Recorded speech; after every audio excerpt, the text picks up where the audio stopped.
So in closing up the medical body area network presentation here with your biosignals, one of the things that happened last night with one of our folks, who is just a lady that studies, was an interaction with a physician. And I'm going to play that here for y'all in a moment. It's in our general chat on the Telegram. I think the X is passing it around as well. But closing this up so you understand, the medical body area network being extant since 2012 using the same biomedical telemetry from the hospital. This kind of biosignal stuff can come from your phone, human activity recognition radar for sensing and actuating for e-health, m-health, and telehealth, the microdoppler signature data sets for human activity recognition for national security as well, pardon my Zoom. Interbody communication is using the Internet of Medical Things paradigm, which will enable the next generation healthcare by enhancing human abilities, supporting continuous, ambient, pervasive, ubiquitous body monitoring, and of course, restoring lost function. Your Fitbits, your phones, your wearables, that's all the Internet of Medical Things for cyber, biological security. Why don't you know anything about this? Because they won't talk to you about your own anatomical function. You have anatomy that is electrical and magnetic that belongs to them, not you. They make fun of you. They dismiss you. They're fairly belligerent. Near field magnetic induction for wireless audio and data streaming. And nobody knows why is there Bluetooth and BLE. Here, let me get you a picture. Hopefully this one will come up too. Future electronics. Where's the date on you? Oh, good Lord. Okay, hang on. Illustration of a Bluetooth communication for your near field magnetic inductive coupling for your wireless earbuds, and you call it religious. I don't. I call it miniaturized body sensor units, wireless connectivity technologies, and single body central gateways have enabled wireless communication near body areas and real-time transmission of sensor data through the internet. Oh, I'm sorry, I forgot to read the introduction to wireless body area network in bold up above it for your wireless earbuds. Okay. So, this WBAN is expected to have initial applications in healthcare, allowing inexpensive and continuous monitoring of health conditions of patients, the vital parameters of chronic diseases like diabetes, mellitus, cardiovascular diseases, and respiratory diseases can be collected and exchanged between the patients and the hospital, which is the key concept of mobile health, m-health, or telehealth. Where's this Bluetooth coming from? What's the MAC ID? Right. So, because they've been doing this since the 90s, all by their little old selves, when we, for 2 years now, have begged physicians to talk about this, they refuse. Then they get angry. This is the common behavior we've been dealing with. It's not new. This is what they do. Okay? So, when they said, we're going to give you cancer, take it away, and those of us here on the channel know all about the precision AI healthcare, the Internet of Bio-Nano things, and how old, 10 years ago, that they made a bunch of these decisions, research, R&D is done, 50 years of brain-computer interface with signal processing, not magic, no magic wands, no Illuminati.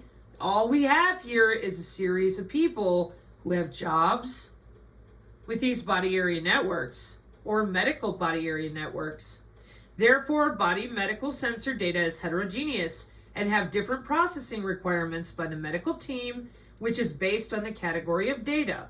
The responsibility of a bank is to allocate slots or channels to the monitored vital signs based on the category of data. Efficient slot allocation is a challenging task due to the resource constraint involved in sensor networks such as limited energy, processing power, storage, and transmission capability. Various MAC ID protocols have been suggested for W-bands, so you'll often get more than one. And rather than bore you to tears reading out all this technical data, all we asked them to do was admit what they all know they're using with their Qmetrics iPads and all their special software for the hospital. That's it. We didn't ask them to come out here and be a network engineer. We didn't ask them to reiterate back to us the 802.15 standards. We asked them to admit what the chairman of the FCC discussed 13 years ago at the George Washington University Hospital with GE and Philips. Wireless monitoring is increasingly used for a wide variety of applications, such as physiological health monitoring, primarily vital signs, heart rate, respiration, body temperatures, and the potential and the future of this technology is very, very promising. With any new technology, there are often complicating issues. Just think of the multiple manufacturers with different products using different wireless bandwidths, all in proximity of one or more patients. To ensure any wireless medical device works efficiently and effectively, manufacturers need to ensure they won't be interrupted by other devices using the same airspace. The FCC plays a pivotal role and has been discussing wireless medical bandwidths for some time with medical technology companies such as GE and Philips, who are with us today. The George Washington University Hospital has had a rich and long history and tradition of embracing advanced medical technology.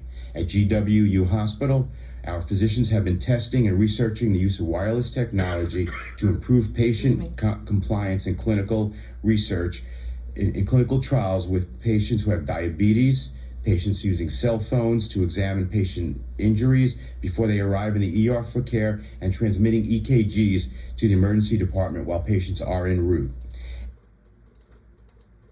If you have heard of the digital twin, that is because the digital twin is part of how they access that body area network to make these decisions. Body level, organ level, tissue level, cellular level, and the molecular level.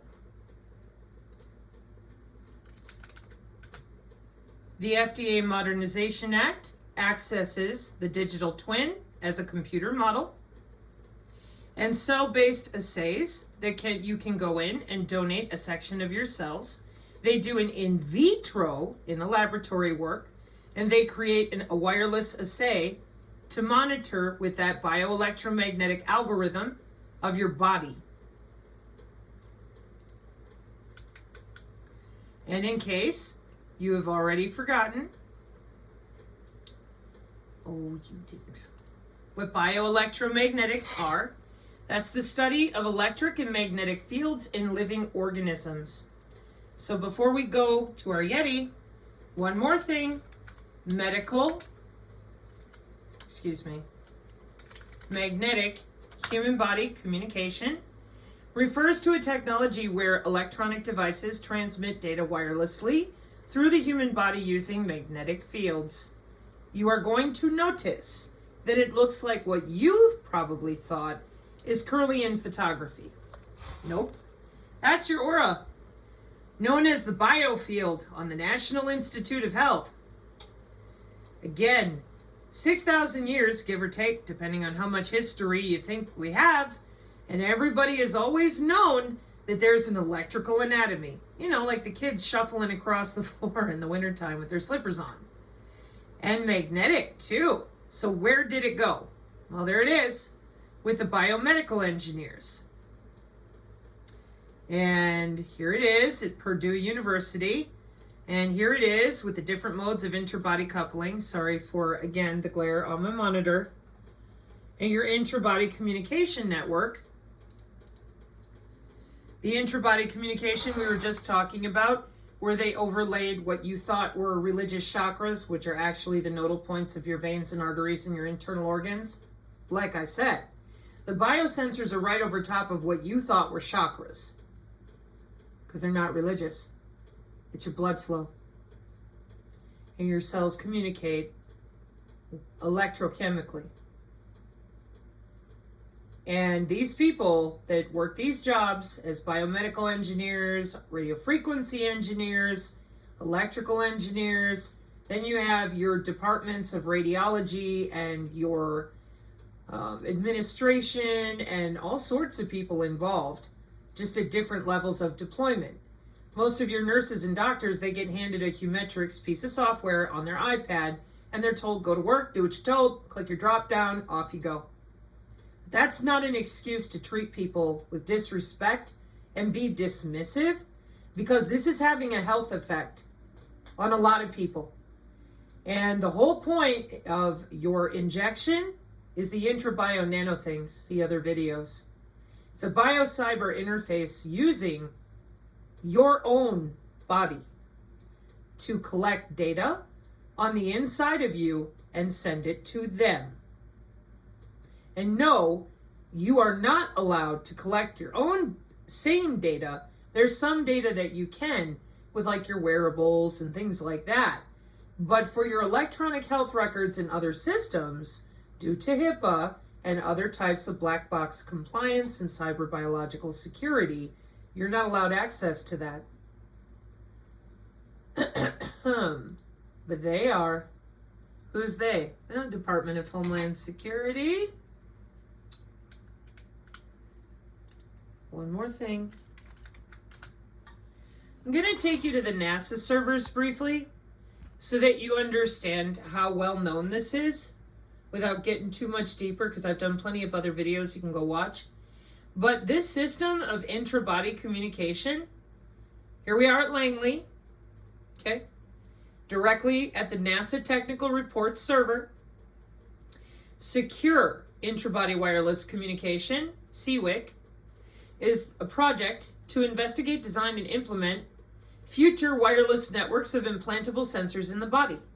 This futuristic project is designed to make use of the emerging and yet to emerge technologies, including ultra-wideband for wireless communication, smart implantable sensors, ultra-low power networking protocols, security and privacy for bandwidth, and power-deficient devices and quantum computing. Progress in each of these fronts is hindered by the needs of breakthrough. But as we see in this paper, these major challenges are being met or will be met in the near future. Did you note the date there? Okay. The Secure Interbody Wireless Communication System is a network of in situ, in vivo in place of origin, wireless devices that are implanted to coordinate sensed data inside the body, such as symptoms monitoring collected internally or biometric collected of an outside object from within the intra-body network. One node has the capability of communicating outside the body to send data or alarm to a relevant authority, e.g., a remote Yeti physician. So, this is another example, in my opinion, of gross negligence of non-consent. You are under people's skin. It's way more than biometrics. You did not ask permission. You were not honest about the biocyber interface. You still scream bioweapon and vaccine. Meanwhile, over at our colleges, like Cambridge, we're learning all about the Internet of Bio-Nano Things. We're learning all about the history and the definition of the Internet of Things. We're learning all about biosensors, molecular communication, nanomachines, bioelectronics. We're learning all about nanoscale communication networking techniques, the terahertz band. So if it's good enough for the college students, why dismiss people and be belligerent and act angry? I don't know. So let's listen. Sorry. And, I'm delivering food up there. And I'm... Hang on just a second.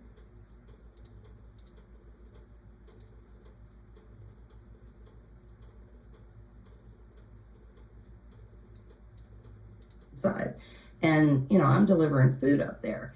And I understand that that's not everybody's expertise, but have you heard of the Medical Body Area Network or anything like that? Yes, and Rachel, so when I was studying at Ohio State, I was trying to tell people about Ray Kurzweil, and I was trying to tell them about nanotech, and one of my professors was the pioneer of graphene technology. So yes, I am very, very familiar with many of the things that are going on, but it's oftentimes that people come into spaces and say things like, oh, well, you should be focused on this, and well, you should be focused on that, and you should be focused. Right here, we have a paramedic, we have a medical doctor, another medical doctor, and we have Jeremiah, who interviews a bunch of people in the medical world. We don't have, biophysicists in here and other things like that. And so I don't know what to tell you about that. It seems like everybody wants to point at like one thing, like there's, one thing happening, but we have to work within our own capabilities. I don't have the time to go and learn every single thing about what. Nobody asked you to, Mr. Deflection. What we're asking you to admit to, which you did, you said, oh yeah, I know all about it. Well, then why is this so difficult for you out there to understand that people don't even believe it's possible? How can you, as a medical professional, not find that to be a problem? And how can you be using something with software to log into people's literal biological body and then say, I don't have time to talk about that, learn about that? And what's this comment about biophysics? It's biology. What's going on in the tech world. Right. I absolutely don't either. Yeah, I'm a house cleaner. I do food delivery. I totally get you. I've got kids. I've got a disabled husband. I don't have time to do it either. I get you. But I know enough to know that this stuff is out there. And wasn't David Cartland, Dr. Cartland, like a member of this X Space here, like an hour and a half, 2 hours ago? Like, I'm pretty sure he would know what I'm talking about. I'm not saying I don't know what you're talking about, Rachel. I'm saying that I am a medical doctor, and that's my purview. So if you want me to quit being a doctor and focus, is that what you would like? That I just quit being a doctor and then I go focus on something else and spend, maybe. You're saying you don't understand the technical prowess of it, so I'm going to explain something. The people that are working on shit like that have been doing it for 20 or 30 years. This is not like something you simply pick up because you read about it on the internet. This is something that's very, very difficult and challenging. So no, I cannot cannot go and study for 20 years to shift my focus into something else because you think it's more important. I'm focused on a vaccine genocide right now. And that is... Well, that's ludicrous considering that you don't even understand what you're doing to the body itself and the blood vessels when the body is logged into with your software. Well, it's all protected. Well, then how come you, as the medical professional, don't know how it works or what effect that it has on the human immune system? Because I didn't hear her ask you to go down the definitions of the IEEE. This is a 6-hour X Space talking about vaccines.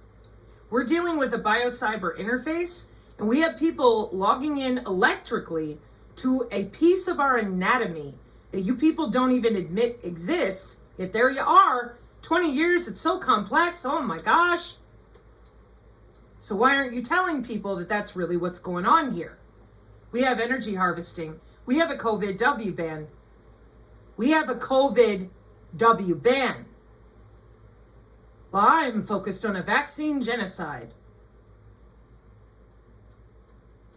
We have a pathogen access control system for logging in and out of human bodies for electronic disease surveillance systems since the 1980s. Respectfully, why can't you people talk about this with respect to your fellow human? Let me back this up a little bit for you and then let it play. Of it. So I'm going to explain something. The people that are working on shit like that have been doing it for 20 or 30 years. This is not like something you simply pick up because you read about it on the internet. This is something that's very, very difficult and challenging. So no, I cannot go and study for 20 years to shift my focus into something else because you think it's more important. I'm focused on a vaccine genocide right now. And that is literally what I've studied for the last 20 years of my life to have the expertise and capability to affect change in. So I'm not sure Right. what you're trying to get at.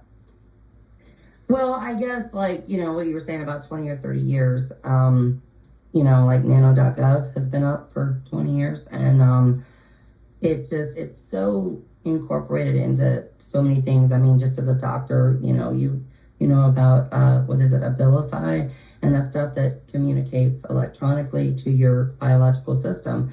And I'm just curious, like, I understand we can't all be experts in everything, and I'm certainly not an expert in anything except how to give you a sparkling clean toilet. I can do that for you. But at the same time, I just feel like there's a bigger picture here that it almost seems like people aren't addressing directly for some reason, because everybody seems to agree that COVID isn't the norm. It wasn't the norm. I certainly felt like that watching my parents. I'd never seen them like that. So all these people were talking about government corruption, and I saw that too. But the people that said, oh, COVID is a hoax, there's no such thing as COVID, that pissed me off, because I knew firsthand, oh, there's something out there that we don't understand. I got that. So I'm kind of, from that point, even before that point, when COVID came out, I started looking at what everybody was saying, and I used to call it a bioweapon, and it can be used that way. I agree, the shots. But when you start, once you start going down that route, you start hearing about graphene, and then you start hearing about the connectivity and the correlation to all these things around us in our environment. And then you start hearing the word biosensor and WBAN and all this stuff. And it's like, okay, there's more than just medical stuff going on. And I appreciate the fact that you can't be an expert in all fields and you're not a biomedical engineer. But at the very least, I mean, when our president is coming out talking about this stuff, and Elon Musk is getting pissed because it ain't his company that's the one providing the AI. Okay, so what would you like us to do that you are doing? Well, it ain't going to be clean toilets. I guarantee you that. I just think that people should talk about, or even just look at a few things regarding the wireless body area network and the emerging technology with that. And maybe just try to think outside the box with, this isn't just viral or bacterial or parasitic, even though it has parasitic properties, but that, maybe I should talk to some of my friends who are in biomedical engineering and, see the advancements we've made, and that, we can actually communicate through these electromagnetic fields and see how that's affecting disease and healthcare and emerging technology.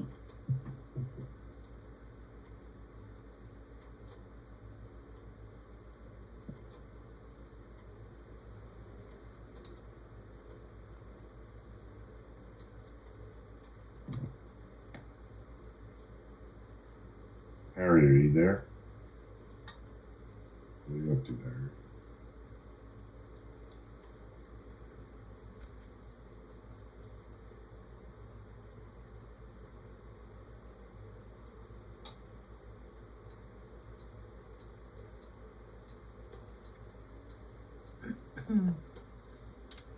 Welcome to the end of this space.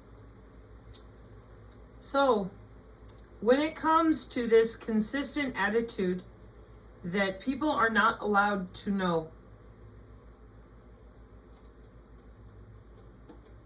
you gotta wonder why. Why, if this is going to save the world, it is absolutely the future of healthcare. Agenda 2030 is already done. Congress has already passed the digital twin. They're already there using the different testing for drugs and access against your own body. So, and the college students are going to school for it. These are really old technologies.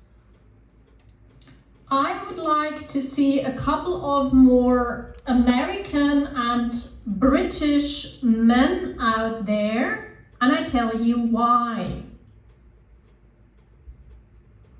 Mohammed and Abdul Kader Mahmoud Fadat Vakilipur from the Friedrich Alexander University in Nuremberg somebody. Quick note for those of you who watched Ashton Forbes the other night with Dr. Pais, I hope I said that right. You're going to want to Google spin wave circuit design, mixed signal integrated circuit design.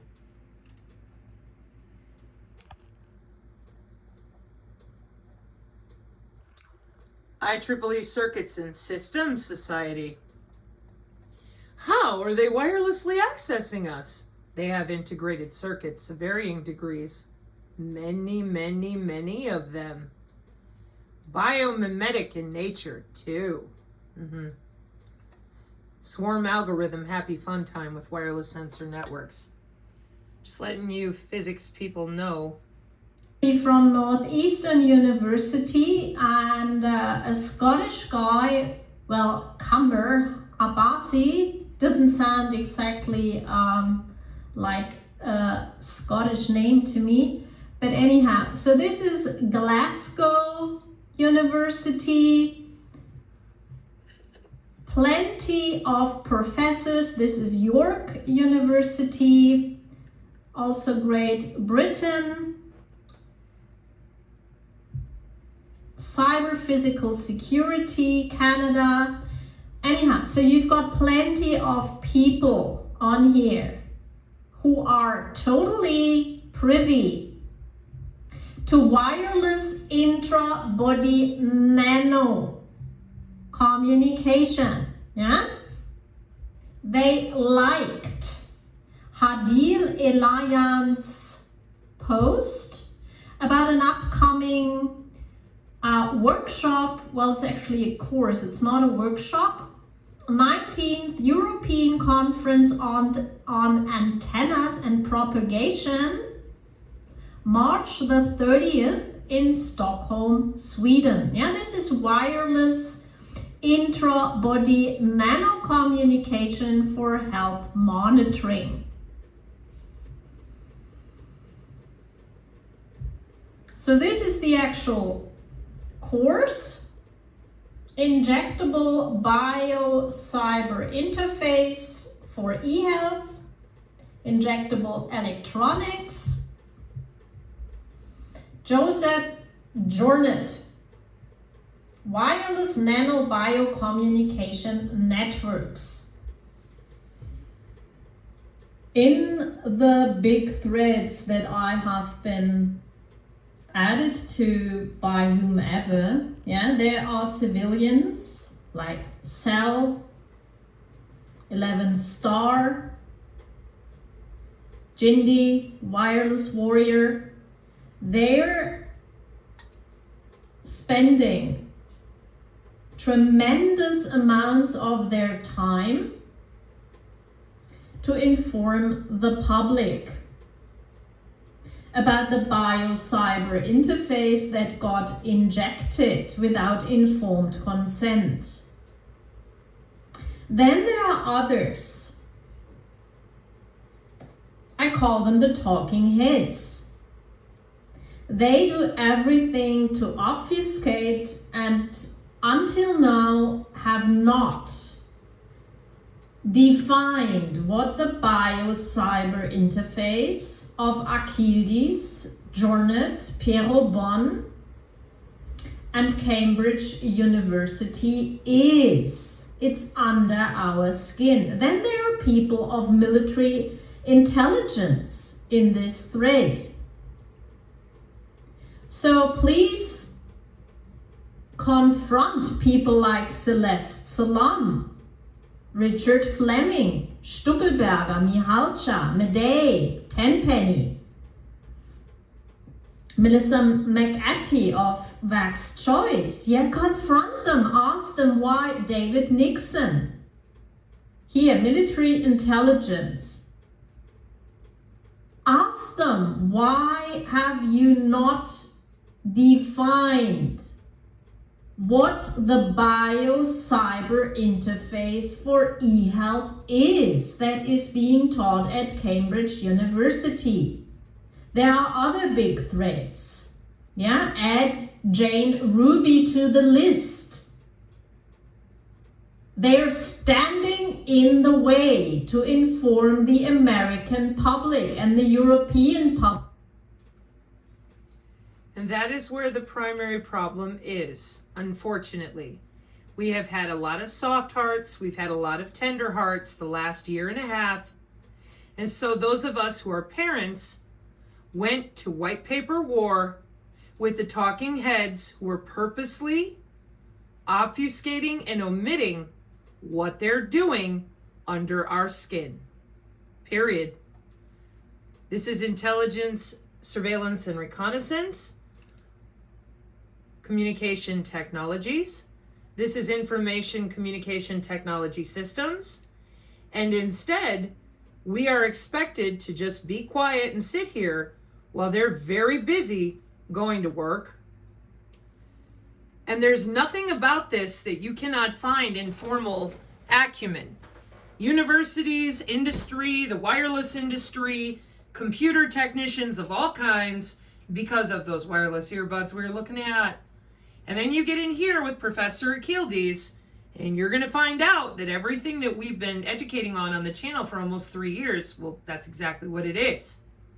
And so, in order to go forward, we need people to educate themselves, because all these talking heads have wasted everyone's time.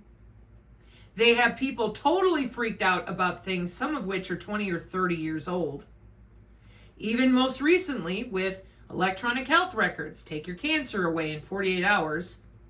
Larger platforms, and even some small ones, completely misrepresented this technology as if it's woo-woo, they don't know what they're doing. It was embarrassing.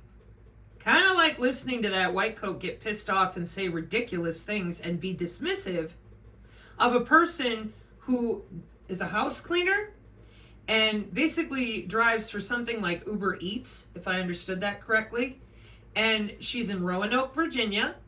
So she's delivering food to the campus. And on campus, there are biomedical engineers. Imagine that. And so she knows, she understands to the degree that, hey, you're under our skin. Like, that's how this stuff works. Why aren't we talking about it? Oh, well, it's a pathogen and a vaccine and da-da-da. No. You, as a biomedical engineer, and that's not that guy she was talking to, but their systems have access to the same exact systems that Dr. Achildes is talking about. So in order for us as the public to get informed, the lesson that we have learned in the synergist community is the physicians want nothing to do with their patients knowing that they can be logged into at any moment. You don't get to give permission. In some health applications, maybe. But they're doing this on their own. That's why they won't talk about it. And they pretend as if they have no idea what you're saying. And then they go back to screaming in a circular argument about vaccines. The problem is not the vaccines. Well, yes, it is. And the graphene. No, you don't understand. This is an actual 20-year system of the biodigital convergence of converging your physiology, your biology, with the internet. I said 20 years. Yes, I did. Nano.gov. See other videos. So while they're busy making a ton of money, a lot of taxpayer money for 20 years, I bring you in here, and I'm sure most people, they look at all those red numbers and terms, and they're like, what is all that? Being under your skin and playing with your cell structure with things like CRISPR-Cas9? Did you ask for that? Did you want somebody with the ability to remotely watch you walking around your house? Gets better. Everything that you see on the right-hand side here for your non-invasive graphene sensors in healthcare, because graphene can be activated from a distance. And that was exactly what they were after in a bunch of their research, including the Tesla fluorescence in 2016 with Rice University. talking about building circuits. Yeah, building circuits, exactly. They send a wireless signal and they make that graphene move. Right there in the intrabody area network, we're going to send a signal and let's go, self-assembling nano. Look at her electrocute, isn't she pretty? Let me go to the other one here so you can see it. Tesla fluorescence, they're very excited. Here comes the signal and here's what it does under your skin. Nice and wireless, 2016.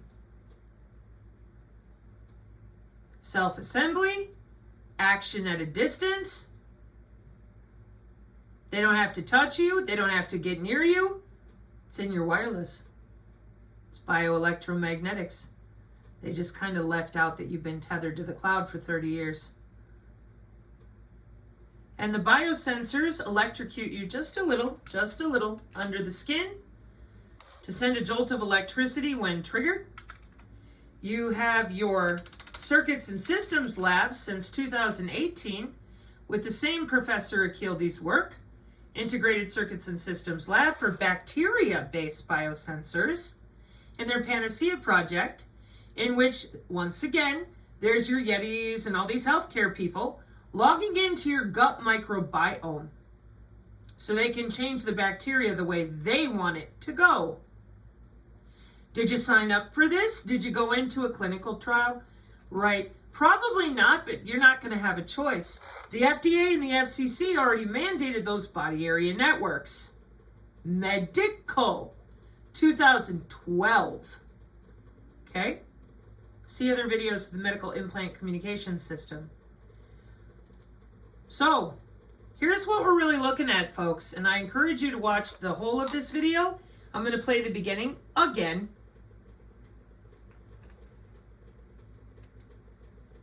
The way that the communication theory people may know about electromagnetic communication and acoustic communication, there are usually waves, right? Sine waves and etc. And then also in optical communication and quantum communication, we also have these waves, as you see here. But in the molecular communication, we have really so-called particles, and they diffuse in the air. They just go to, sometimes they get lost, they don't go to the destination, and some of them are sucked as the ligand binding receptor by the receiver. Okay. Now, after this brief introduction into the biology, the question here is, can we create man-made, man meaning human-made, biological nanomachines? The answer is yes. That means we can reprogram these artificial cells and via DNA manipulations, and that's called genetic engineering. And that will really help us a lot.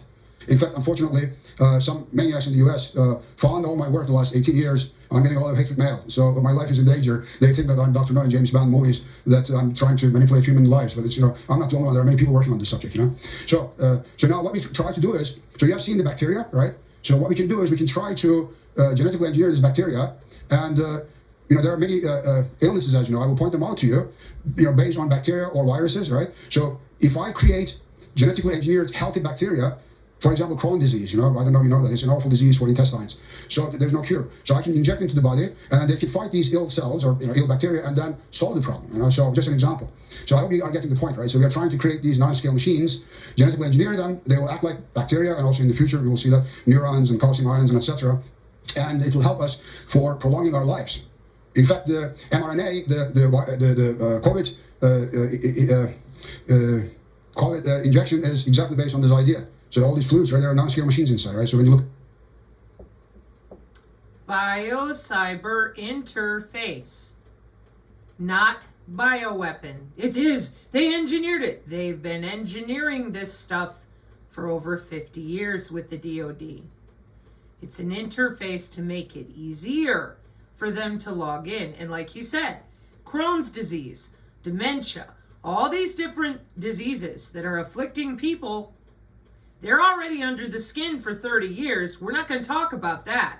We're not going to talk about disrupting the bioelectricity of humans. Oh, no.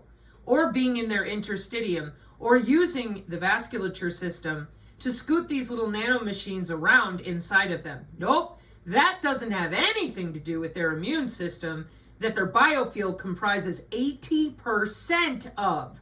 No, no, no.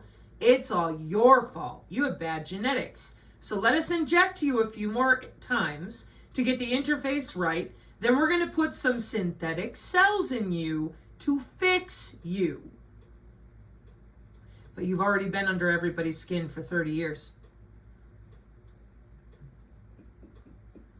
This is why the people that acted like this is pie in the sky when they all know better, they misrepresent it as if, well, I know all about RNA. Clearly you don't.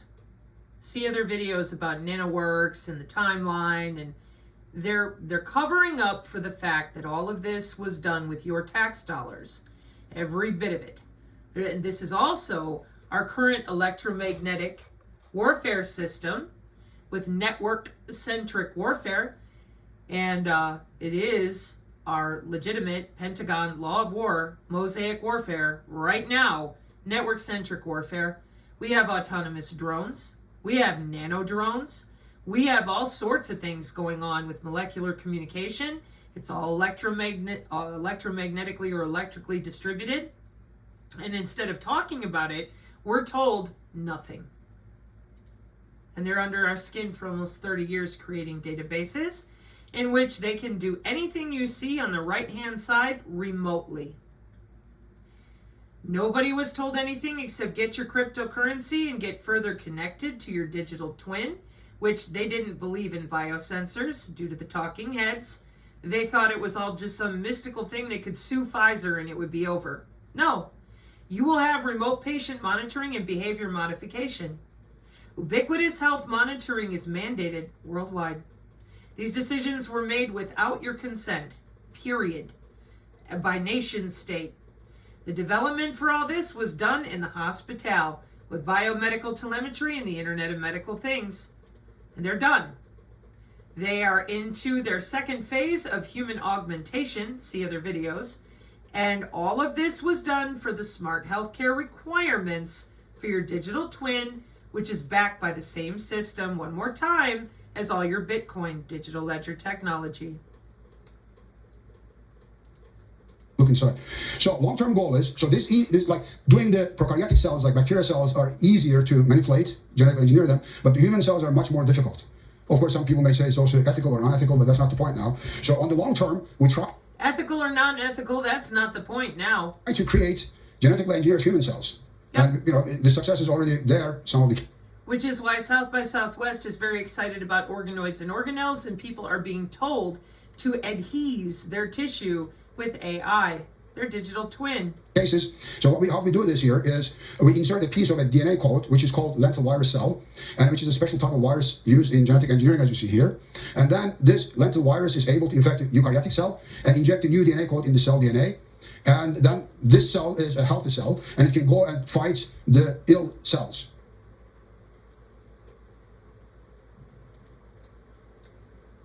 Non-vaxxer has been out there trying to help people understand this biodigital convergence longer than I have. Karen Kingston and the rest of them told him to pound sand. They have no interest in talking about any of this. They would prefer to keep people afraid about China, vaccines, and ensure that nobody knows what's actually happening under their own skin. It is very disappointing to me that it is taking this much effort to get you to talk about something that so many of you are required to know for HIPAA and human health. I really hope we can see an attitudinal change out there, because nobody's asking you to become a network engineer or biomedical engineer.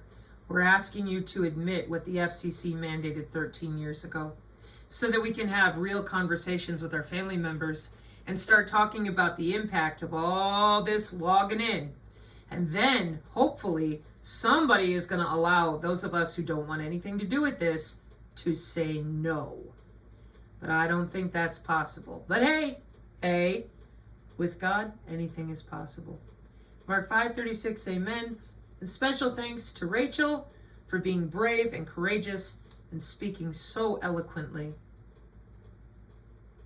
Thanks, Corinne, as well. Amen.